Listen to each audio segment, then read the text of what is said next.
उससे भी खतरनाक स्थिति है। देखिए, पहले नेता झूठ बोलते थे तो अखबार वाले, टीवी वाले उस झूठ का पर्दाफाश करते थे। अब तो नेता के झूठ बोलने से पहले वही झूठ टीवी वाले बोल देते हैं। और जब आप झूठ बोलते हैं, जब आप वायलेंस फैलाते हैं और अपनी भाषा में हिंसा का, एक्सक्लूजन का, दूसरे समुदायों को अलग करने का, असहमति रखने वालों को लिबरल, टुकड़े टुकड़े गैंग बताने का, देशद्रोही बताने का, इन सब मुहावरों का इस्तेमाल करते हैं, तो आप क्या कर रहे होते हैं? आप धीरे धीरे नागरिक को उसके नागरिक बोध और नागरिक अधिकार से बेदखल कर रहे होते हैं। उसे आप स्टेटलेस बना रहे होते हैं। जबकि हमारा आपका काम यह है कि हम नागरिक को सही सूचनाओं से इतना एम्पावर करें, निर्भीक सूचनाओं से इतना एम्पावर करें, सशक्तिकरण करें उसका, कि उसका अधिकार बोध, नागरिक बोध बड़ा होता जाए, मजबूत होता जाए और सचमुच लगे कि स्टेट जो है उसका सेवक है, उसका मालिक नहीं है। तो आज का जो टेलीविज़न चैनल है और जो मीडिया है, वो कहीं भी आप देखें, और भारत जैसे शिक्षित और शिक्षित अर्धशिक्षित समाज में, जहाँ पे बहुत सारे जो पिता हैं जो दहेज लेने के बाद जो मारुति ले लेते हैं और वॉशिंग मशीन ले लेते हैं, आपके घरों में भी, आपके पिताओं को भी चेक कीजिएगा तो 20 साल से कोई किताब नहीं पढ़े हैं, लेकिन कश्मीर पे आपको ड्राइंग रूम में ज्ञान देते मिल जाएंगे आपको, है ना? तो अपने पिताओं को चेक कीजिए घर में, बहुत खतरनाक स्थिति में हम पहुंचते चले नहीं, आजकल संविधान की बड़ी दुहाई दी जा रही है रवीश। तो मैंने एक राष्ट्रीय प्रवक्ता से पूछा कितने अनुच्छेद हैं, कितने आर्टिकल हैं, प्रियम्बल पढ़ के बता दो, तो नहीं पता था। नहीं पता रहेगा, हाँ। क्योंकि हमने संविधान के हिसाब से नागरिकता का निर्माण नहीं किया। शपथ तो हमने ली थी कि हम सब कुछ संविधान के हिसाब से करेंगे, व्यवस्था का भी निर्माण करेंगे और नागरिकता का भी निर्माण करेंगे, लेकिन नहीं कर पाए। बहुत लोगों ने तो अपनी जिंदगी गुजर गई, लेकिन संविधान की किताब अपनी आंखों से या स्पर्श करके नहीं देखी है। आप मीडिया के हिस्सा हैं, आप एक चैनल के मैनेजिंग एडिटर हैं, सार्वजनिक मंचों से आप कहते हैं कि टीवी देखना बंद कर दो। हाँ, वो बहुत सारे लोग कहते हैं बेहतर करो या टीवी देखना ही बंद करो। वो दोनों है। आप अगर मेरा प्रोग्राम देखें तो मैं टीवी को बेहतर ही कर रहा हूँ, क्योंकि ज्यादातर लोग जब मेरे बारे में बात करते हैं तो सोशल मीडिया में IT सेल ने जो धारणा बनाई है उसके रिस्पॉन्स में करते हैं। लेकिन आप मेरे प्रोग्राम के बारे में बात कीजिए ना, कि उसमें किस तरह का प्रयोग किया है। कि आज के ही समय में आप देखिए कि 30 मिनट की कमेंट्री चल रही है, उसको यूट्यूब में 1-1 मिलियन 2-2 मिलियन देख रहे हैं। मैं इसलिए कहता हूं कि टीवी को नहीं देखना चाहिए। टीवी आपको दंगाई बनाने लगे, उस तरह की भाषा का इस्तेमाल करने लगे, झूठ फैलाने लगे, सरकार से ना पूछकर आपसे पूछने लगे, तो इसका मतलब है कि वो टीवी नहीं है। वो प्रेस के नाम पर कमाई गई विश्वसनीयता का इस्तेमाल करके नागरिकों के अलग अलग समूहों को अलग अलग समय में उसको खारिज करता है और उसको कमजोर बनाता है। तो आप ऐसे टीवी को देखना चाहते हैं, और आप एक प्रक्रिया के तौर पर देखिए कि इसमें क्या कंटेंट है। हर टेलीविजन चैनल से अब रिपोर्टर की बैटरी गायब है। हम जब फील्ड में थे तो हमारा कंपटीशन अच्छे रिपोर्टर से होता था, उसका चैनल चाहे जैसा भी हो, नंबर 1 है या 2 है या 10वें नंबर पे है, लेकिन फील्ड में घूमने वाला आदमी बेहतरीन रिपोर्टर को रिकॉग्नाइज करता था। उसका एक सेल्फ रिस्पेक्ट होता था। सैलरी भले उसकी कम है, वो लोकप्रियता भी नहीं है, लेकिन अपने स्किल से जाना जाता था वो। अब आप कहाँ रिपोर्टर है? रिपोर्टर की फौज गायब कर दी गई। गैर रिपोर्टर की सेना के, क्या आप ऐसे किसी पत्रकारिता की कल्पना कर सकते हैं जिसमें समृद्धि हो किसी प्रकार की? क्या उसमें सूचना की समृद्धि आ सकती है? मुझे तो नहीं लगता है। अब आप 5 एंकर के भरोसे कर रहे हैं और आप उसको स्टार बनाते हैं। हाँ, ये आ गए, फलाना आ गए, वो आ गए, फूफा आ गए, मौसा आ गए। हाँ, लेकिन वो कितना कुछ जानता है? वो नहीं जानता, उसके पास सूचनाएं नहीं है। तो जिस वक्त, जैसे दिल्ली का ही आप उदाहरण ले लें, तो दिल्ली में दंगे हुए, तो इस वक्त दिल्ली राजधानी, आप सोचते होंगे कि ये मीडिया का कैपिटल है। हाँ, लेकिन आप देख लीजिए क्या रिपोर्टिंग है, बहुत कम रिपोर्टिंग है जिसमें जवाबदेही फिक्स कर पाया आप। यही दंगा हो गया, 3 दिनों तक पता ही नहीं चला कि कौन शुरू किया, क्या हो रहा था। तो इस राजधानी की बात, ये इसलिए हुआ कि रिपोर्टर का तंत्र ध्वस्त हो गया है। एंकर को एक लाइन का टॉपिक चाहिए होता है और 4 गेस्ट आते हैं, और उसमें वो गेस्ट अगले दिन आपको नाली पे भी आता है, अगले दिन पानी पे भी आता है, फिर पाकिस्तान पे भी आ जाता है। उसकी भी अपनी एक सीमा है। तो अगर आप उन कार्यक्रमों को देख रहे हैं तो विश्लेषण कीजिए कि आप कितना जानते हैं। तो हम इंफॉर्मेशन सीकिंग और रीडिस्ट्रीब्यूटिंग मीडिया नहीं है, हम नैरेटिव कहीं से उठा रहे हैं और उसको रीडिस्ट्रीब्यूट कर रहे हैं। पर उसका ये कमजोर करता है। एक और पहलू है रवीश, जो आप बात कर रहे हैं वो बिल्कुल आप वजह फरमा रहे हैं।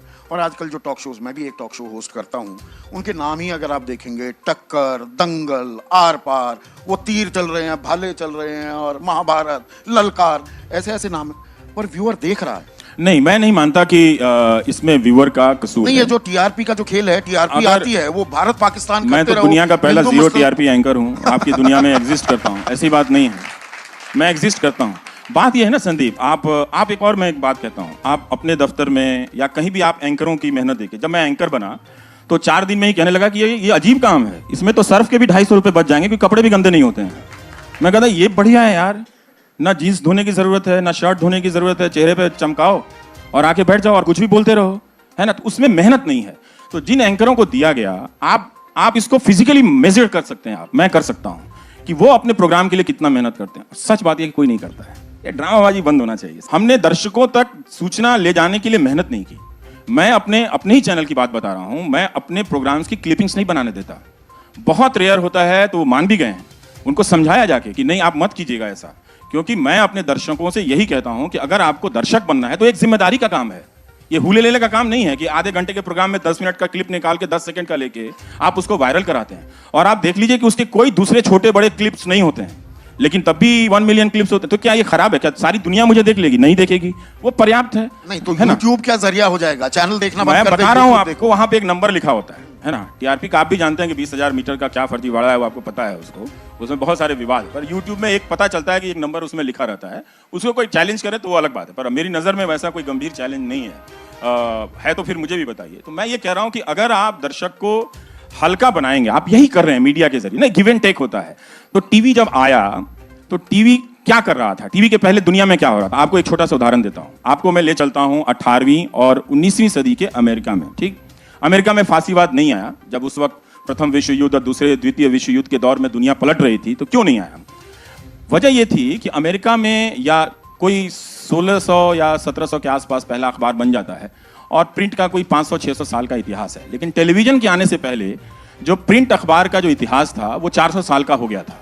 तो प्रिंट ने एक कल्चर बनाई थी बातों को गंभीरता से कहने की और उसमें विस्तार से तथ्यों के साथ कहने की। तो अमेरिका में एक लिसियम मूवमेंट चलता था, तो जिसमें लिंकन होते थे, उनके प्रतिद्वंदी होते थे और उन दोनों के बीच डिबेट होता था। और वो डिबेट हाव भाव के प्रदर्शन का डिबेट नहीं होता था, लिख कर लाना पड़ता था अपने सोर्सेस के साथ और बात करनी पड़ती थी। 2 घंटा लिंकन साहब बोलते थे, 2 घंटा उनके प्रतिद्वंदी बोलते थे और फिर 1-1 घंटा जवाब होता था। और लोग इसके लिए 2-2 दिन तक उस डिबेट को देखते थे। और उस वक्त अमेरिका में ऐसे डिबेट होने वाले, मैं आपको 18वीं सदी की अमेरिका की बात कर रहा हूं, जहां अभी बिजली नहीं आई है, अभी बिजली का बहुत प्रसार नहीं हुआ है, अगर आई है तो वहां पे एक हॉल की बुकिंग होती थी। हॉल नहीं मिलते, 3000 हॉल थे वहां पे। तो अब आपको समाज ही हमने ऐसा बना दिया है, कुछ श्रृंखल समाज होता जा रहा है। कम सूचनाएं होंगी, लोग बेचैन होंगे, बेवजह हिंदू पे, बेवजह मुसलमान पे शक करते चलेंगे और मार देंगे। आपको एक छोटा सा और उदाहरण देता हूं। 1947 के साल में, ये वही देश है ना, वही जमीन है, इन अफवाहों के चलते सभी ने एक दूसरे को मिला के 20 लाख से ज्यादा लोगों को मार दिया था। उसमें अखबारों की भूमिका बहुत भयानक। इस फेक न्यूज, र्यूमर और जिस तरह का एक सांप्रदायिकता इस चैनल में आई है, उसके खतरों को गंभीरता से हमें देखनी चाहिए। और आप जाकर देख लीजिए कि जो नैरेटिव जर्नलिज्म आया है, ये नैरेटिव जर्नलिज्म स्टेट का जर्नलिज्म होता है। ये स्टेट की नैरेटिव होती है। जनता का एक भी आप नैरेटिव बता दीजिए जो चल रहा है। 2 लाख किसान आए, किसी अंग्रेजी चैनल में आपने देखा? हिंदी चैनल भी अब उस तरह से हो गए। तो हर चैनल को जनता से दूर किया गया है, स्टेट का पार्ट बना दिया गया। तो हमने, जो मैं कह रहा हूं कि 1947 में हमने इतने लोगों को मारा इन्हीं अफवाहों की वजह से। और जब स्टेट ट्रिपल करता है, कहता है, हमारी जिम्मेदारी थी कि हम होम मिनिस्टर को क्वेश्चन करें, हम दिल्ली पुलिस को क्वेश्चन करें। ये तुरंत बंद होकर ताहिर हुसैन बनाम कपिल मिश्रा के नैरेटिव में चला गया। नैरेटिव आपको यहीं ले जाता है, जमीन की घटनाओं को हटा देता है। उस वक्त क्या हो रहा था? जो 47 में हो रहा था वही नैरेटिव, और वही 2020 में हो रहा है वही नैरेटिव। क्योंकि उस वक्त मीडिया नहीं था, मीडिया था पर स्टेट नहीं था। मीडिया साष्टांग हो गया है, खत्म हो गया है। वो पहले खत्म हो गया था 2014 के पहले। तो वो तालिबान आ गया, तालिबान चलता था हर चैनलों पे।